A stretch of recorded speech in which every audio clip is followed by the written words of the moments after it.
ప్రాయాలు చిన్నవే అయినా పంతాలు పట్టింపులతో కోర్టు మెట్లెక్కుతున్న జంటలెన్నో. ఎవరెన్ని చెప్పినా తగ్గేది లేదంటూ నిర్మోహమాటంగా విడిపోతున్న ఘటనలెన్నో.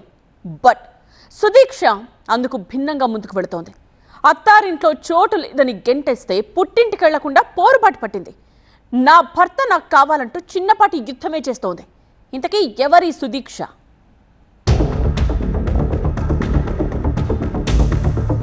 ఇంటి ముందు బైఠాయించారు, ఇక్కడే వంట వార్పు మొదలు పెట్టారు. అలాగని ఇదేదో నిరసన కార్యక్రమం అనుకుంటే పప్పులో కాలేసినట్టే. ఓ వివాహిత భర్త కోసం చేస్తున్న పోరాటం ఇది. వరంగల్ జిల్లా వర్ధన్నపేట మండలం ఇల్లంద గ్రామానికి చెందిన ఇతను మాజోజు ఉదయ్ గతేడాది మార్చి 16వ తేదీన పెద్దల సమక్షంలో సుదీక్షను పెళ్లి చేసుకున్నాడు. కట్నకానుకలు ఇతర లాంఛనాలతో గ్రాండ్ గా వివాహం జరిపించారు సుదీక్ష పేరెంట్స్.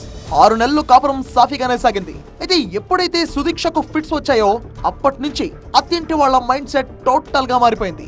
అనారోగ్య కారణాలు దాచి పెళ్లి చేస్తారని దీర్ఘాలు తీస్తూ కోడల్ని వేధించడం మొదలుపెట్టారు.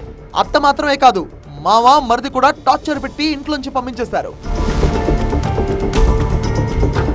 పెద్ద మనుషులను ఆశ్రయించి పంచాయతీ పెట్టించారు. అదీ కాకుండా న్యాయం చేయాలంటూ పోలీస్ స్టేషన్ల చుట్టూ తిరిగారు. అయినా భర్త నుంచి ఎటువంటి స్పందన రాలేదు. దీంతో విసిగిపోయిన సుదీక్ష ఆమె కుటుంబ సభ్యులు ఉదయ్ ఇంటి ముందు ఇలా వాలిపోయారు. అది గమనించిన అత్తింటి కుటుంబం ఆల్ ఆఫ్ సడన్ గా గాయమైంది. అయినా పర్లేదంటూ పోరాటం షురూ చేసింది సుదీక్ష. నా భర్త నాకు కావాల్సిందే, అప్పటిదాకా ఇక్కడే ఉంటా, ఇక్కడే తింటా అని తెగేసి చెబుతోంది.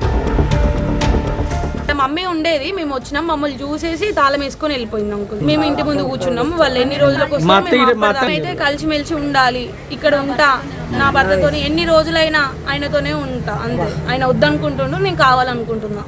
కావాలి, ఎన్ని గొడవలైనా కూడా నాకు కావాలి. ఆర్థికంగా అంతంత మాత్రమే అయినా స్తోమతకు మించి కట్న కానుకలు ఇచ్చి పెళ్లి చేశామంటున్నారు సుదీక్ష పేరెంట్స్. ఇప్పటికైనా అల్లుడు చెప్పుడు మాటలు వినకుండా తమ బిడ్డను కాపురానికి తీసుకువెళ్లాలని వేడుకుంటున్నారు. ఒక 2 నెలలు వెళ్తున్నది. 3వ నెల నుండి దేవుని తలంబ్రాల కంచెలు టార్చర్ వెళ్ళింట్లో ఇదని అదని వరకట్నం నువ్వు ఏం తెచ్చినావని, తిండి మీరు నాకు నచ్చలేదని, నువ్వు మాకు నచ్చకనే చేసుకున్నామని అని మా ఇంట్లోకి ఎవరికి ఇష్టం లేదని, మొన్న మాకు వద్దని, వచ్చిందని, మాకు ఇంటికి వచ్చిందని ఇలా కొట్టింది, మాకు వద్దంటాను. వద్దని ఇప్పుడు 11 నెలల కంటే తిరిగేసి మన వర్ధన్నపేట పోలీస్ స్టేషన్లో 9 నెలలు తిరిగినావు. మైల పోలీస్ స్టేషన్లో హన్మకొండలో 3 నెలలు తిరిగినావు. ఇవాళ కూడా కాకుంటే ఇక మా వల్ల కదని అప్పుడే ఖర్చు ఇక్కడ కూర్చున్నాం. ఇది చిన్నప్పుడు ఉన్నదాక 3 నెలల కింద వచ్చింది, 3 నెలల చదివేటప్పుడు వచ్చింది, మళ్ళీ ఇప్పుడు వచ్చిందాక ఉన్నది. నేను చెప్తున్నాను దాస్యం ముచ్చటైతే కాదాక, ఇది పెద్ద రోగం కూడా కాదని చెప్పి అన్న కూడా ఇది పెద్ద రోగం అని చెప్పి మెయిన్ క్యాండిడేట్ అంటే వీళ్ళ మేనత్త మొగుడు వాళ్ళ శ్యామరావు అనే వ్యక్తి మెయిన్ క్యాండిడేట్ అయిన వాళ్ళ అబ్బాయి వాళ్ళ అల్లుడి వాళ్ళ తమ్ముడు వారు పవన్ అనే అబ్బాయి మా బిడ్డను పడుకొని అని ఇస్తుంది. నా బొచ్చు బీక్తా ఇది బీక్తా అని ఇస్తుండగా వాళ్ళ దగ్గర మాట్లాడు, నువ్వు ఏ పాటు కట్టం చేసినావు, ఏం చేసినావు, ఏం కథనా అని చెప్పి డిస్కషన్.